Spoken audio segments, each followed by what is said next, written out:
2 പേർക്കും പനി ആയതുകൊണ്ട് 2 പേരും എങ്ങും പോകാതെ ഇങ്ങനെ വീട്ടിൽ കുത്തിയിരിക്കുമോ. ഇയാളാണ് ഈ വീട്ടിൽ പനിയെല്ലാം കൊണ്ടുവന്ന് തരുന്ന ആൾ. പനിയുടെ ഹോൾസെയിൽ ഡീലറാണ് ഈ വ്യക്തി.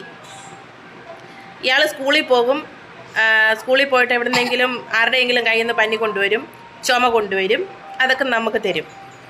എന്നിട്ട് നമ്മളെയും കൊണ്ട് ഹോസ്പിറ്റലിൽ പോയിട്ട് കുടുംബം അടക്കം ഒരു 1000-2000 രൂപയ്ക്കുള്ളിൽ ബില്ല് വരുന്ന രീതിയിൽ ഉള്ള സെറ്റപ്പുകളൊക്കെ ചെയ്തു തരുന്ന ഒരു വ്യക്തിയാണ് ഈ ഇരിക്കുന്ന വ്യക്തി. അതെന്തോടെ വായിടുന്നേ.